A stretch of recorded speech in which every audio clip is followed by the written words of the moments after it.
வீரம் மகாபூஜ்யம் சர்வரட்சாகரம் விவம் பார்வதி ஹிருதயானந்தம் சாஸ்தாரம் பிரணமாம்யம். சுவாமியே சரணமையப்பா. கன்னிமார்கள்லாம் மாலை போட்டுக்கிறோம் எல்லாரும். எதுக்காக வேண்டி மாலை போட்டுன்னு மலை யாத்திரை 48 நாள் விரதம் இருக்கணுங்கிறத இன்றைக்கி உங்களோட சொல்கிறேன். நம்ம திருப்பதியோ இல்லை திருத்தணியோ எங்கேயாவது கோவிலுக்கு போயிட்டு மொட்டை அடிச்சுன்னு வந்து அதுக்கப்புறம்தான் நம்ம ஆற்றுல பூஜை பண்ணி எல்லாம் பண்ணுவோம். ஆனால் சபரிமலைக்கு மட்டும் மலைக்கு போகிறதுக்கு முன்னாடியே பூஜையை பண்ணணுங்கிறது ஒரு பெரிய கட்டாயம். ஏன்னா அந்த காலத்துலலாம் நான் சொன்னது 150 எங்கள் பெரிய குருசாமிகள்லாம் சொல்லி கேட்டிருக்கேன். போயிட்டு வர முடியுமோ வர முடியாதோங்க பயத்தினால முதலையே பூஜை பண்ணி அதுக்கப்புறம் மலை யாத்திரைக்கு போகிறது அன்னதானம்ன்ட்டு மலை யாத்திரை கிளம்புறதுன்னு இருந்தது. மலை யாத்திரை கிளம்பும்போது எப்படி இருக்கணுங்கிறதுக்கு முன்னாடி இந்த உடம்பை பாடப்படுத்திக்கிறதுக்கும் இது என்னெல்லாம் நம்ம செய்யக்கூடாதுங்கன்னா பிரம்மச்சரிய விரதம் கண்டிப்பாக இருக்கணும். இந்த காலத்தில் அது ஒன்று தான் சொல்ல முடியும். ஏன்னா ஃப்ளாட்லலாம் இருக்கிறதுனால அந்த 3 நாள் தீட்டு 4 நாள் தீட்டெல்லாம் பார்க்குறதுக்கு முடியலேங்கிறது எல்லோரும் கேட்குறாங்கிட்ட அந்த கேள்விகள்லாம். ஆனால் அதுலேயும் இருக்கணும், தீட்சை வச்சுக்கணும்.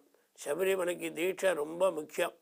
ஏன்னா அது குளிர் பிரதேசத்தில் போகிறதுனால இந்த தாடி இதெல்லாம் இருந்தால் நமக்கு இந்த குளிர் இருக்கும். ரெண்டாவது நம்ம சின்ன பசங்கள்லாம் தினம் சவரம் பண்ணிட்டு இருந்தால் வேறு மனசில் வேறு விதமான கற்பனைகள்லாம் ஓடுங்கிறதுனால தீட்சை வச்சுன்னா நல்லது. தீட்சைன்னு சொன்னால் 5 விதமான தீட்சை உண்டு. கர்ப்ப தீட்சைன்னா கல்யாணமாய் கர்ப்பம் பொண்டாட்டி கர்ப்பமாக இருந்தால் அதுக்கு பேர் கர்ப்ப தீட்சை, 6ஆம் மாதத்துலேருந்து இருக்கணும் கர்ப்ப தீட்சை. மாதுர் தீட்சை, பிதுர் தீட்சை, அப்பா அம்மா போனால் அந்த 1 வருஷத்துக்கு தீட்சை வச்சுக்கணும். அதுவும் மாதுர் தீட்சை பிதுர் தீட்சை. அதுக்கப்புறம் இந்த சபரிமலைக்கு போகிறது ஒரு தீட்சை. விவாகங்கள் பண்ணினது உபநயனம் பண்ணினா அதுக்கு ஒரு தீட்சை. யாராவது இறந்த வீட்டுக்கு கண்டிப்பாக போகக்கூடாது. புஷ்பவதி ஆனால் பொன் குழந்தைகள்லாம் பெரியவளாக ஆனால் போய் பார்க்கக்கூடாது. இதெல்லாம் ஒரு குழந்தை பிறந்தால் போய் பார்க்கக்கூடாது. இந்த தீட்டெல்லாம் கூடாது சபரிமலைக்கு போகிறதுக்கு. அதனால் நம்ம இந்த விரத தீட்சையில் இதெல்லாம் சேர்ந்தது. தீட்சை கண்டிப்பாக இருக்கணும்.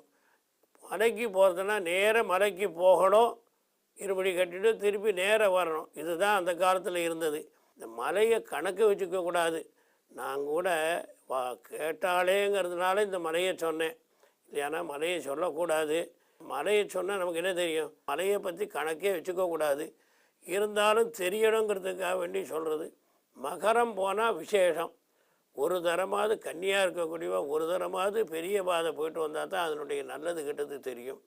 ஏன்னா மலை யாத்திரையில் வாதம் பித்தம் சேஷங்கிறத ஜலங்கள்லாம் இந்த மலையில் இருக்குது.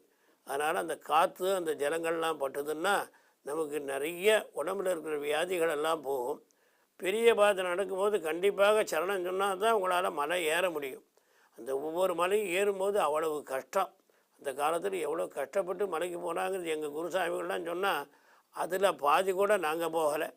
எங்களுக்கு பாதி கூட இப்போ இருக்கிறவா போகும் இல்லை. அந்த மாதிரி அந்த மலை யாத்திரை அவ்வளவு கஷ்டமாக இருந்தது. அதனால தான் இவ்வளோ விரத அனுஷ்டானங்களை நாங்கள் சொல்லிகிட்டு இருக்கோம். காமத்தை தூண்டக்கூடிய கரிகாய்களை உபயோகப்படுத்தக்கூடாது. விரதத்தில் ரொம்ப முக்கியம் அதுதான். இதெல்லாம் இல்லாமல் இருந்தால் தூக்கம் வந்ததுக்கு அப்புறம் தான் படுக்கைக்கு போய் படுத்துக்கணும். அதனால் அந்த காலத்திலலாம் எப்படின்னா 10:30 மணி 11 மணி வரைக்கும் பூஜை பஜனையெல்லாம் நடக்கும். அதுக்கப்புறம் போய் தான் படுத்துக்கும். தூக்கம் வந்துடும், படுக்கணும். மலை யாத்திரையில் கண்டிப்பாக எண்ணெய் தேய்ச்சி குளிக்கக்கூடாது. எண்ணெய் தேய்ச்சி கொடுத்தா என்ன உடம்புல எண்ணெய் தேய்ச்சி கொடுத்தோன்னா நரம்புகள்லாம் தளர்ந்துடும். அதனால் மலை யாத்திரை நடக்கிறது கஷ்டம். இந்த 2 மாதம் எண்ணெய் தேய்ச்சி குளிக்கக்கூடாது. இது ரொம்ப முக்கியமாக எடுத்துக்கணும்.